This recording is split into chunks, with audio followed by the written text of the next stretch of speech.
Welcome to USA Global TV and Radio, where our mission is to provide education, entertainment, hope, and inspiration. USA Global TV and Radio connects you with experts and audiences all around the world every single day to help you succeed in business and to live a richer life. Visit us at usaglobaltv.com to learn about career and life-changing training and mentoring programs like the Listening Mentor. Subscribe to our newsletter to stay informed about our special programs and offers. Discover how you can become a guest on one of our shows or a host or producer of a USA Global TV and Radio show of your very own. That's USA Global TV and Radio, where the doctor is always in.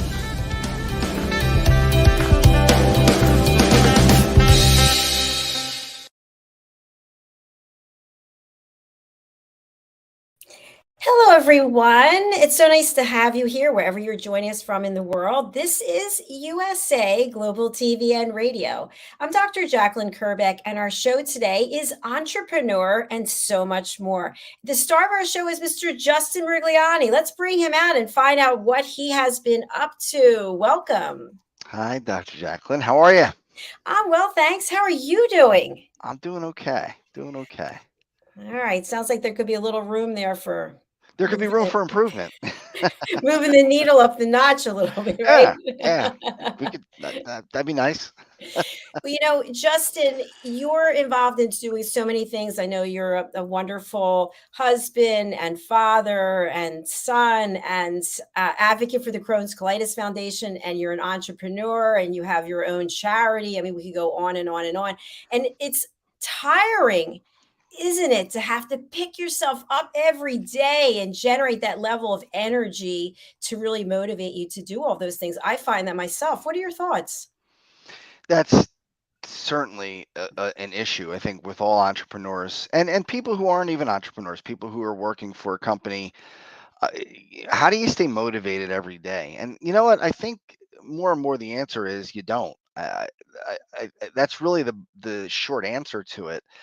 I think a lot of times people look at you or me or anybody who's an entrepreneur and anyone who's had success and think, oh, well, they must have all the answers. They must be always up. They must be always ready to go. And that's just not the case. And there are days that you just can't do it. And that's okay. I think where the problem comes in is when those days turn to weeks and those weeks turn to months and those months turn to years. If you never get yourself back up, then that's the problem. Think of a boxer. The fight's not over when a boxer gets knocked down. The fight's over when the boxer doesn't get up. And that's really what we're talking about here.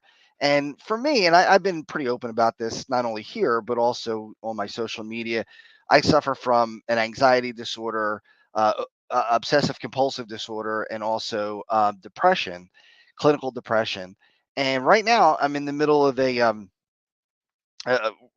really an experiment, and is the best way to say it. It's when you're working with the medications for mental illness, it's not really a one size fits all type of thing. In fact, there's probably 30, 40 different drugs that are out there. And not only that, but it's usually not just when you're in a position that I am. So I grew up with this. This is something that is not new. It was from really birth, like from as far back as I can remember, having these problems.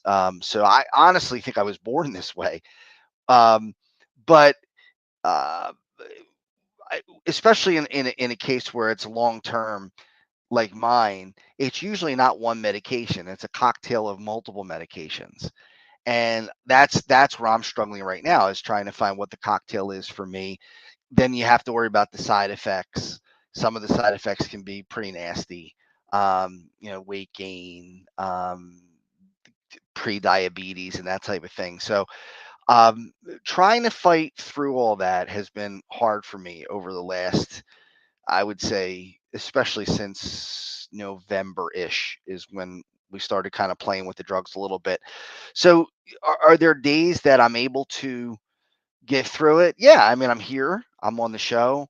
I worked last week, and it wasn't easy, but I can tell you, I'm just being honest, over the weekend, Saturday, I went to bed at 9 o'clock at night and didn't get up until 10:30 the next morning on Sunday. I was just so exhausted from battling through the depression, the anxiety.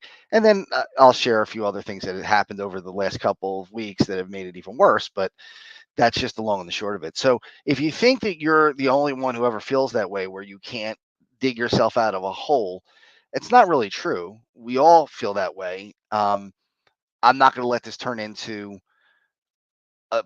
a way. I'm not going to let it be a crutch for me to say, okay, well, just you're depressed, so don't do anything. I'm going to have to fight through, but it is certainly not easy. Justin, I always love how authentic and transparent you are about what you're going through, because it really does give people inspiration and hope.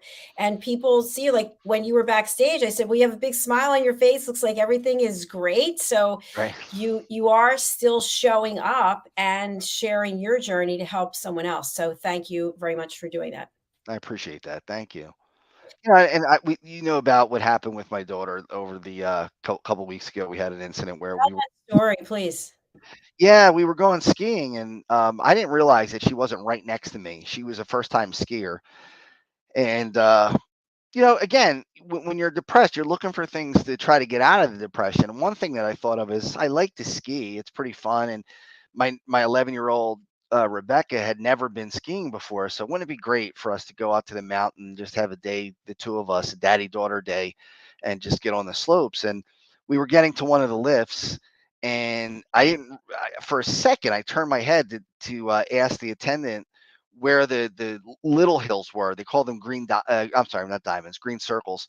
And the green circles are for really novice skiers, and that's what she is. And when I turned my head to ask that question, I didn't realize that Rebecca hadn't been able to get up to me. I think she stopped, and then she couldn't get started again. So the lift kind of took me away. And the problem that was bad enough to have my daughter, 11-year-old, who had never been skiing before, in a ski lift by herself. But the other issue was I turned around as best I could.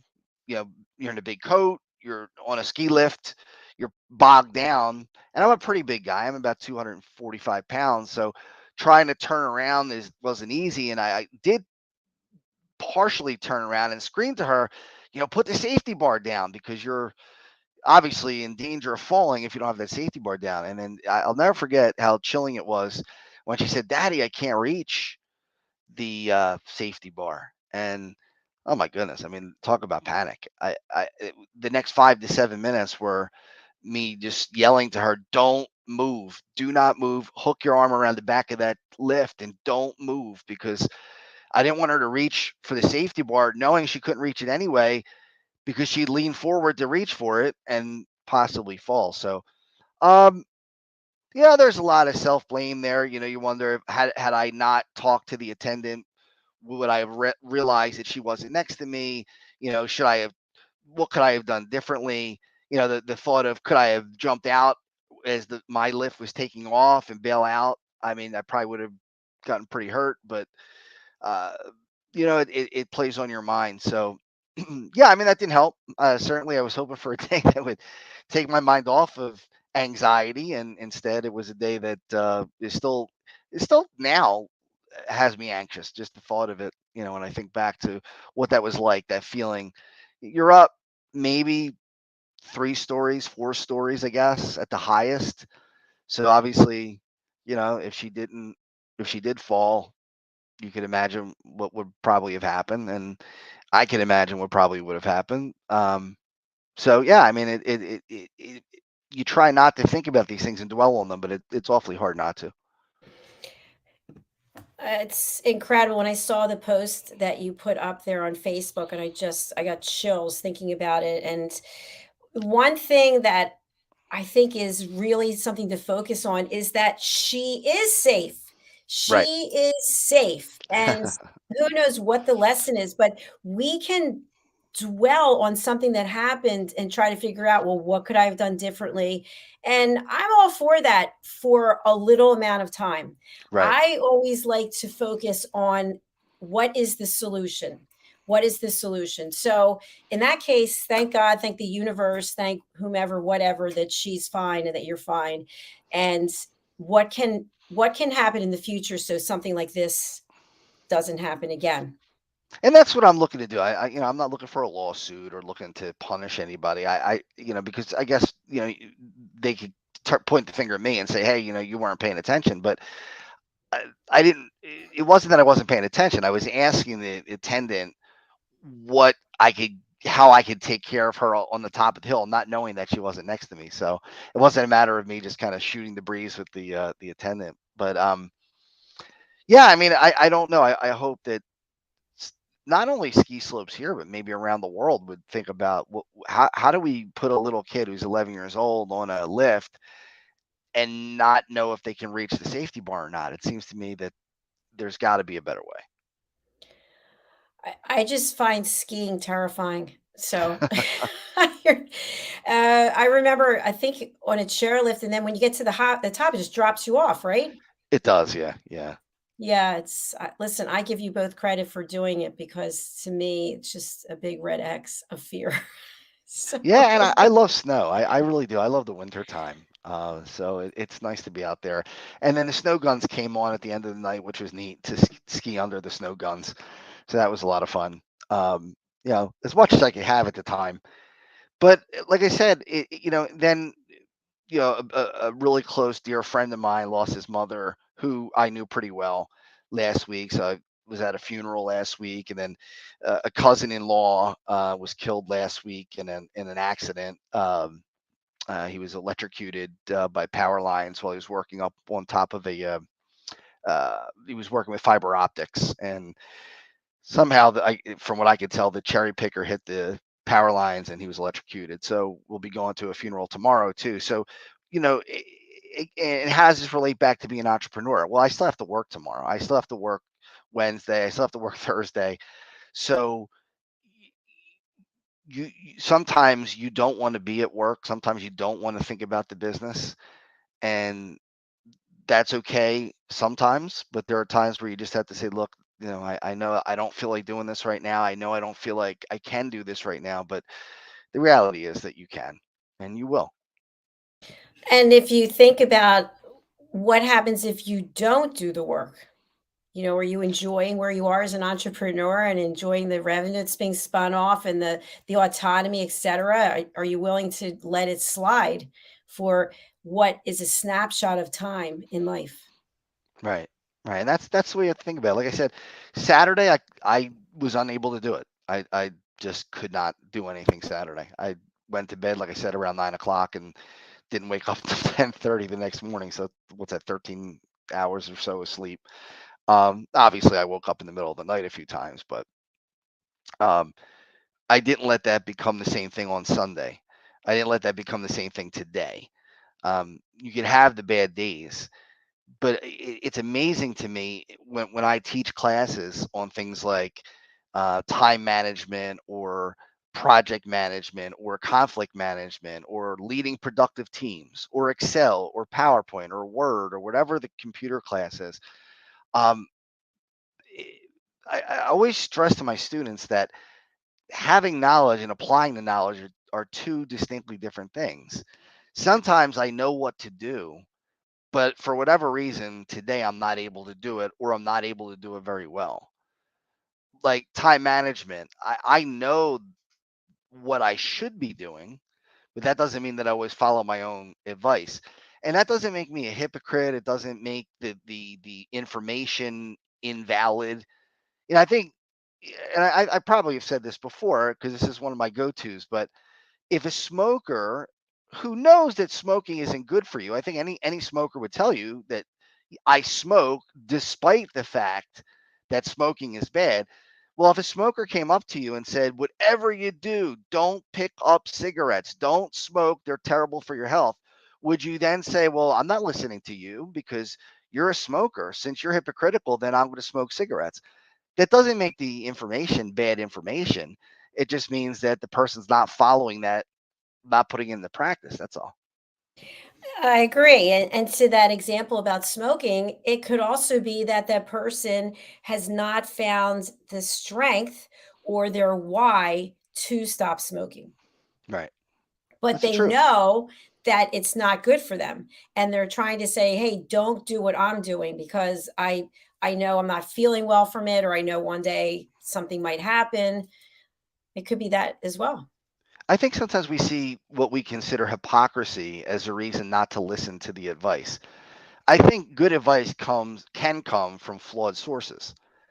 It doesn't mean that it's always we should ignore it. But I have friends like that, like, oh well, this person doesn't listen. So I'll give you another example with climate change. When people say, well, these people who are proponents of trying to mitigate climate change, well, they fly, jet planes, and they ride in limos, and they do all that. That's fine. Maybe they're not walking the walk the way they should, but that doesn't make their message bad. I mean, I don't think, unless you don't agree with the science, which, to me, if you're not a scientist, you can have an opinion, but that doesn't mean it's a valid opinion. When people ask me, because I'm into meteorology, they'll say to me, well, what are your thoughts on climate change? And I said, well, you got to listen to the experts. I'm not one of them. My opinion doesn't really matter much because I don't have the background to give you a good opinion. Now, if you ask me, what do I believe? I believe the majority of scientists. But regardless, if I said to you, if I was a climatologist and I said, well, you know what, we're really going to have to cut back on our fossil fuels, and we're going to have to cut back on this and that, and I rode around in limos and flew in private jets, that doesn't mean that the information is bad. It just means I'm not walking the talk. That's all. And that happens quite often, doesn't it? That It we does. it happens. Right. It doesn't mean that the message is incorrect or that it's Right. flawed. Exactly. Yeah, And that's a really good point. I think we do a lot of that. We try to catch people. Oh, they're not listening. They're not doing what they're supposed to do. Yeah, my daughter was amazed one time when she asked me an Excel question. Now, I've been training Excel for 23 years, and she could not believe that I didn't have an answer to a question for her on Excel. Like, how is that even possible? You're an Excel expert, and you've been doing it 23 years. You got to know all the answers. Well, who knows all the answers? I mean, I don't think there's any human being alive that knows all the answers anywhere. I mean, think of doctors, right? If you're a cardiologist and you ask a cardiologist, what should we do for ulcerative colitis or Crohn's disease? The cardiologist, if they're any good, are going to say, that's not my area of the body. I I work on the heart. You're going to have to talk to a gastroenterologist. And I think that, you know, for some reason, computers seems to be like, you're a computer expert. So that means that you know everything about computers that there is to know. That's not the case. There are functions in Excel that are engineering functions. Now, if you're an engineer, you would look at those functions and say, wow, these are really great. These are going to help me so much. But I'm not an engineer. I don't have engineering training. So when I look at those functions, I can read them, but that doesn't mean I understand them. I don't have the background to do it. So, again, to be an expert, and a lot of entrepreneurs are thought of being experts in their field. You got to give them a break a little bit. They're not going to know everything. It's not going to be that they have every answer right at the tip of their fingers. It just doesn't work that way. And that's a lot of pressure as well. And I Sure. think also as experts, we have expertise in a certain specific area of a larger subject. So, for example, you mentioned gastroenterologist. That doesn't mean that the gastroenterologist is going to be your surgeon. There's two different things typically. Absolutely. And that happened to me, right? I had a gastroenterologist who found what was called high grade dysplasia in my colon. And then the surgeon was the one who removed my colon. And I remember I talked to my gastroenterologist wife, who became a friend, and I, I I told her I can't thank you and Dr. Prieto enough for saving my life. And she said to me, well, your surgeon saved your life. I said, well, both of you saved my life. Dr. Prieto found the problem and was able to get me to the right place to have the surgery so that I wouldn't die from the problem. So I don't look at it as a one person job. It was multiple people who got me the help that I needed. And isn't that inspiring of confidence, knowing that I'm good at this, he's good at that, you're good at this, and then we know who to go to? Right. I mean, even with mental illness, I go to a psychologist for the CBT, the cognitive behavioral therapy, but my psychologist is not an MD, so he can't prescribe medication. I go to a psychiatrist for the medication. So they both are in a similar field. They just do two different things. One works with you with the psychotherapy, and the other one works with you with the medication. So, uh, again, if I talk to my psychologist, he might have some ideas about medication, but he doesn't have all the answers that the psychiatrist does, because that's what the psychiatrist does. Yeah, absolutely.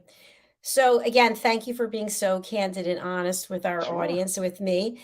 What can we do to motivate ourselves then? What are your thoughts? I mean, I know for me, I typically have this tape that's going on and on all the time, every day. You're not good enough. You're not good enough. You're not good enough. And so what I do is I just go into action. I just look at my clipboard of the things that I have to do, and then I start doing them. And then the voice kind of goes away. And when I go to work out, I'm going to be pushing myself. Like today, I was drenched. My heart was racing. And I could have stopped at any time. People take breaks, and they even encourage you to take breaks. And for me, there's no breaks. If I take a break, then we're taking a break for a long time. So you just have to push through. And if through, you're going to get to the other side where you're going to feel a different way. So that's kind of what I do. I say to myself, okay, this too shall pass. This is temporary. And as long as I'm still here and I've got my faculties about me, I can continue on to whatever it is my goals or my mission are. Yeah, and I think I'll be candid again. What happened to me Saturday was I was already in a bad place because, like I said, it's been since November. I've been fighting, trying to find the right medication, trying to find the right therapy, and that gets grueling after a while for sure. But then you throw in a funeral and then the death of a family member, and maybe business isn't as good this year as it was last year. It's slightly down, which is frustrating. And then I went into the gym, and for me, I'm a pretty strong guy. I had 90-pound dumbbells in my hand, and usually I could throw them up on my shoulders and lift them about 5 times. Well, I couldn't even get them to my shoulders on Saturday. I think I was just so mentally wrought that I was physically weak. And it just got me angrier and angrier. And I felt like, my gosh, nothing works. My business is slowing down a little bit. We got all these deaths. I can't find the right drug combination. Now I'm weaker today in the gym. I can't. And I think that's what really threw me. That was kind of like the last straw. And I just said, what the hell with it. I'm just going to go and sleep the day away or the night away. But with that said, on Sunday, I was intimidated by the weights. I looked at them and I thought, oh my goodness, yesterday I tried to lift these and I couldn't even get them on my shoulders. And yet I was able to throw them up and put them up for 6 reps instead of 5. So, did I physically get stronger in 24 hours? No, of course not. It was the mental. I just said, you can do that. I mean, you can do that. So just do it. And I think that is how I got through. Now, does that mean next weekend I'm gonna be just as strong? I don't know. I mean, I have no idea. But if I'm bad on Saturday, you could bet that I'll be back in there on Sunday trying again. I can just envision you doing that as well. Somebody asked me recently, how are you doing? And I said, I'm really thriving. And they said, wow, I don't see that. I see that you're really struggling. And I noticed that I started feeling deflated because whatever is going on with me, I try to look at it from a different perspective because, again, you can always look at the negative or the positive. And then I started thinking, you know what? I really am struggling. I'm really kidding myself. I'm really in denial. And then I thought, what value does that bring? Why would they say that though? I don't understand why they would say I, I that to don't, you. I don't, I guess they were concerned about me. But I think if I wear a t-shirt that has on it, I'm really struggling, or I'm thriving. I mean, even when I say I'm thriving, I feel better. If I say I'm struggling, then I feel this energy being pulled out of me. What do you Yeah. think, Justin? Yeah, I think you can talk yourself in or out of anything. I mean, if you're paranoid that you're having a heart attack, you're going to have chest pains, you're going to have tingling in your arms, you're going to have all the symptoms of a heart attack. Now, that doesn't mean that you should ignore any symptoms, but you can talk yourself into a lot of different things. And I do that. I know better. I know better. I mean, with my therapy and I've been going to therapy now. I started going to therapy when I was 8 years old, 3 days a week. So it was pretty intensive for about a year. And then I had some time off. I went back into therapy between, I guess it was sixth grade to eighth grade. And then again, and I went, had some time off of therapy, went back again in 1997 and had been with the same psychologist since 97. So we're talking, you know, 20, 25, 26 years. So, even though I have the tools to not do that to myself, I do sometimes find myself talking myself into things that are negative, and then the body kind of follows. I think that's what happened on Saturday with the weights. I looked at them. I was like, oh my God, I'm tired. I really don't feel like lifting this weight. And I don't even know if I can do it. And I couldn't do it. I talked myself into being unable to do it. Sunday, the difference was I said, you know what? I'm not going to walk out of here as frustrated as I did yesterday. So these are going up one way or another. And I got 6 reps instead of 5. So, it's the body goes where the mind takes it, I think. And that doesn't mean that you can always be positive. I really don't think. I know that people aren't always positive. There are some people who try to portray that they're always an optimist and they're always positive. That's impossible. I don't think any of us could ever be that 100% of the time. Ultimately, I guess what you're looking at is to try to be that a majority of the time, and that's the difference. Great points as always. I agree with you. I remember when I was in corporate, I was meeting with one of the executives where I was interviewing for this position, and he said, how would you describe yourself? An optimist, a pessimist, somewhere in the middle? And I said, oh, I'm an optimist. And he said, well, that's a shame because you need to be a realist. And I thought about that. And I think that you have to be realistic. You can't be living in some dream world and thinking there are Sure, magic wands and fairies coming around. sure, But at the same time, I really think that I can't say every situation, but I feel like most situations that I've encountered, you can look at it one way or you can look at it the other. And even though it's very bad, you can still find something positive about it that potentially it could have been worse. And that's how I am, that I'm always looking for that upside of it. If something's really bad, well, it could have been worse if this, or this. Well, I sure. could have ended up like that instead of like this. So that's just how I look at it. Now, do I always feel optimistic? No. Sometimes I feel afraid. Sometimes I feel I have anxiety, but I limit it. I will not let myself go for longer than, if it was something extreme, an hour, and that's it. And then I change my behavior. I change where I am. Maybe I go outside and go for a walk and I just clear my head and say, that's enough. It is enough. You need to move on because the way you're thinking is not going to help you. And it typically helps me.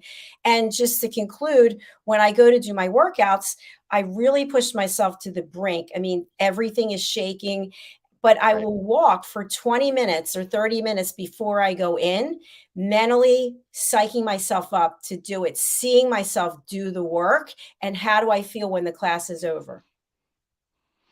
Yeah, that's important. You're pushing yourself to do things that you may not feel like doing at the time. Um, and I think that you have to, and like Dr. Jacalyn just said, when I work out, I am not the person who just does 3 sets of 10. Some people do that. They'll go to the gym, they'll lift the same amount of weight over and over again, 3 sets of 10. They stop at 10. I never stop until I hit what we call failure, total failure. So if I'm bench pressing a certain amount of weight, I bench press it until there's not one rep left in the can. I don't ever stop until I can't anymore. And that's, for me, I've done well with that. Now I'm getting older. Will it always be that way? I don't know. I mean, maybe I'll have to dial it back a little bit at some point, but um, for me, that's always been my success as far as bodybuilding or powerlifting and that type of thing. And with business, the same thing. I mean, it's the same principles. I don't, uh, I mean, there are certain things I know are not going to happen. I'm never going to be a billionaire. I mean, I just know that it's because the odds are so stacked against it. It's a ridiculous dream.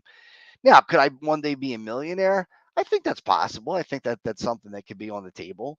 Um, but I don't think I'll ever be, Bezos or any of these other, or Bill Gates or any of those guys. But um, you know, there's a difference between striving for what's real and then, trying to find rainbows and um, unicorns. I mean, there's certain things that you just can't do. For instance, when I was young, I wanted to be an NHL hockey player. Well, there's a certain amount of reality that tells you that you don't have the talent that you need when like 0.1% of hockey players actually ever make it to the minor leagues, let alone the NHL. So what I could do is push myself to be the best hockey player I could be at the time. And even now, I mean, I'm playing in a charity game in April, and I'm playing with some NHL players in this game. And I went to the rink a couple of weeks ago just to start to get back into it. I hadn't really played in 3 years, so I jumped on the ice, and I already was telling myself, you're going to embarrass yourself, you're going to be terrible, you're not going to be able to do anything. And sure enough, I couldn't. I was clumsy, and I was really having trouble controlling the puck, and all the things that I feared were going to happen. And then last week, the second time out, I said, all right, look, you know what to do. You've done it before. You have it inside you. Just do it. And then I played better. Now, was I the best player on the ice? Not by a long shot, but I scored a couple of times and I controlled the puck better and I didn't embarrass myself. And I think that's the difference, was the confidence. I told myself, you've done this. This is not something that's so foreign to you. Yeah, you haven't done it in a while, but it'll come back. And it came back. That's fantastic. Congratulations. Thanks. I think also in the scenarios that you described, could it be possible that you were telling yourself that you wanted to do these things and be these things, but yet at the same time, you had other aspirations and you could not possibly do or be both? Yeah, I think that there's you could spread yourself too thin. I think that people do that sometimes. They want to be the best at everything, and most of us are not going to be the best at anything. I mean, if you think about it, the best, there's only one best, and there are billions and billions of, I don't know what the number is now, but billions of people on earth. I mean, are you going to be the number one out of all the billions? Odds say no. I mean, but you can shoot to be the best you that you can be. And I think that that's probably what we have to do. And I don't know, again, I don't always take that to heart. I mean, my dad sat down and talked to me a couple of weeks ago, because I was like, man, I'm trying to build the business and now it's 6 figures, but I see other people and they're making 7 figures, and damn it, I can't get there yet. And he said, you might never get there, but you could shoot to get there. But even if you don't, does that mean that you're a failure? And I think I have to think about that a little bit more. I don't really do a good job of that sometimes. I think, sky's the limit, and maybe the sky isn't the limit. Maybe you get up into the clouds a little bit, but you have to just be willing to say, look, I'm going to do the best that I can, and whatever that is, that is. Well, Justin, what if the number wasn't the priority? What if it wasn't about 6 figures or 7 figures? What if you evaluated your success in other areas? So, in other words, how much passion do you have for what you're doing? How many people have you actually helped by the work that you provide? Aren't they measures of success as well? I agree with you. I agree with you, and I don't think I always do a good job of thinking about that. I mean, I can't imagine over 23 years how many people I've trained and made better at their jobs, or helped to get a raise, or helped to get a new job, or whatever it is, or build their own business by teaching them skills that are really necessary to attain that. Um, But you're right. There are other ways to measure success. It's not always by money, but I think that I always think, how nice would it be if I could go out and write a $10,000 tip to a waiter or a waitress. How great would it be to be a really, really rich person and be able to change lives in a dramatic way all the time? And that would be great. There's no doubt about that. That'd be fun. I mean, one thing I always wanted to do is at Christmas time is buy all the toys in a toy store and let just kids go run through and get all the toys, like underprivileged kids. That'd be pretty neat, to literally play Santa, something like that. And sometimes I get frustrated that that's probably never going to happen. Those things, I'm probably never going to write a $10,000 tip. I'm probably never going to buy out at a toy store, but I have to be happy with the things that I can change, the things that I can help people with. And I think it's good. It's good. I just think people like us, people who are entrepreneurs, we always want more, and I think that's in some ways a good thing, because that is what drives us, and that's what makes us entrepreneurs and makes us want to be successful and leads to success. But at the same time, it can be a detriment because you're never happy with what you have. You're always saying, well, yeah, I'm here, I can help 10 people, I want to help 10,000 people. That I think that's where I personally need to kind of dial that back a little bit. I appreciate what you're saying. I do. I think it also comes with, as much as we want to help and help as many people as we can, if we are grateful for who we have helped and for the value we are bringing, then I think in a way that helps temper that drive that maybe will never be met because we I, always want more. I agree with you. I agree with you. Sometimes easier said than done, though, right? It's true. Sometimes It's true. It's like an example, which is going to sound so stupid, but it's so basic that people can understand it.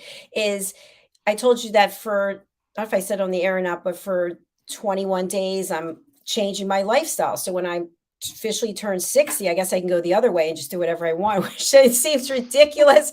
But I find myself questioning myself.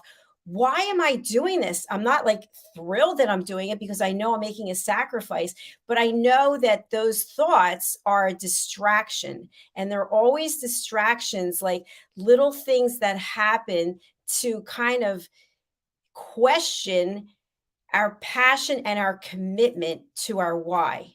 So I said to myself, what is your why? Why do you want to do this? And I thought, the reason I want to do it is because after I'm 60, one day after 60, maybe the whole body's going to look different. Let me go with the rest of this time. Maybe I can get a six pack, but after 60, I don't think it's going to be as easy. Is that a great why? No, it sounds ridiculous. I'm even laughing about it now. I mean, I don't even wear a bathing suit. I'm by myself. Who cares? Right? So then I say to myself, well, maybe I'll have the mac and cheese tonight. So it's just back and forth. And we yeah. have to determine, what is our why? How much energy do we have to commit to whatever it is that we're doing? And how can we be grateful and give ourselves some grace? Yeah, and I think that's elusive for most of us. I think that It that's something is that we should. like, Yeah, yeah. I mean, I myself am, trying to lose a little bit of weight, and anytime you step on the scale and it's the same as it was the day before, it's very, very frustrating. Especially if you passed up, like you said, on the mac and cheese or the cake, or I like soda, so I'm not drinking any Coke or anything like that because it's got so much sugar in it. But yeah, again, you step on the scale and it says the same numbers it did the day before, and man, you just like, "Well, I'm going to pour two Cokes right down my throat right now because what's the point, right?" But you got to keep going, because if not, the numbers will go the other way, and that's not what the goal is, right? The why is you want to be healthy. I'm not trying to lose weight so that I can be a male model. I want to lose weight so that I have a lower blood pressure, and then I could be around longer for my kids and my wife, and be able to ski until I'm 70 something years old or 80 something years old, and play hockey until I'm 80. And if I don't start doing it now at 48, I might not be in a position to be able to do it then.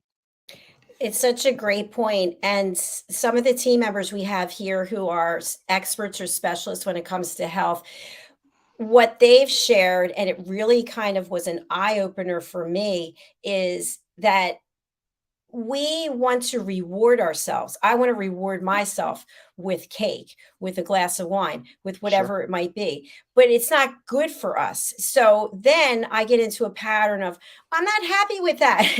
And why am I being punished?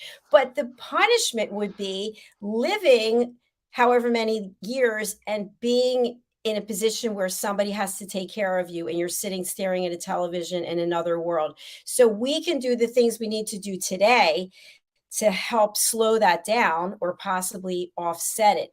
And I think that that is a good tie in with working as an entrepreneur, that it's okay to have a down day. It's Right. okay to have maybe a down week. But if you're getting into that spiral and it's going for a longer period of time, other people are going to start to see it, whether it's your employees or if it's your clients, and then they start to get worried. And then there's that whole thing about trust. And is this person going to be able to manage whatever contract I have with them? Are they going to be able to show up, or do they need to take a real time out for a while?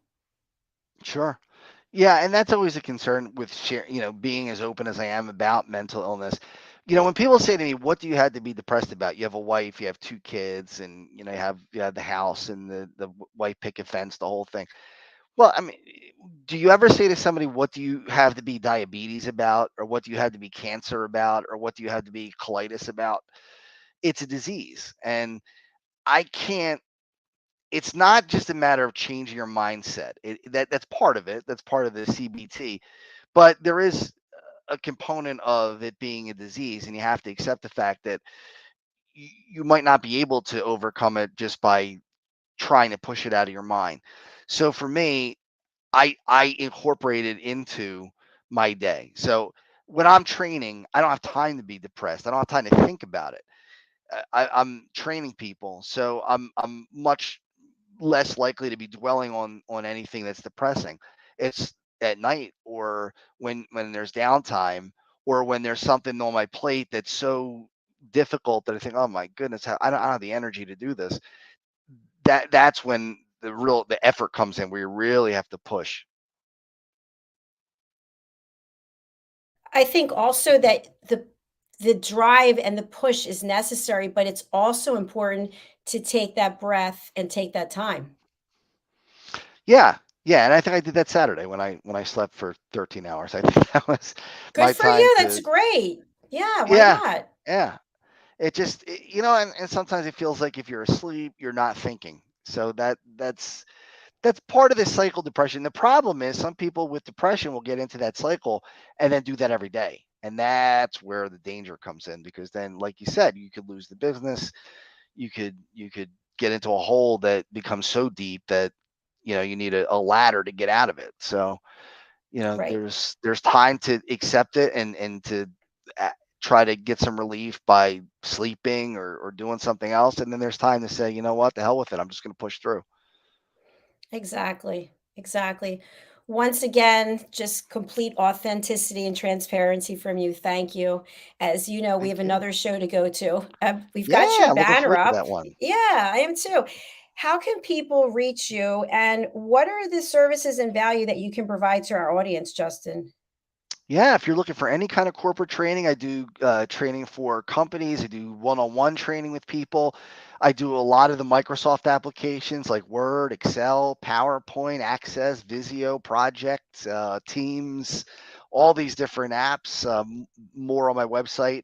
I also do soft skills training, time management, project management, uh, conflict management, team building, leadership, empowerment, things like that. And my website is www.justforyoutc, all spelled out, JUSTFORYOUTC.com.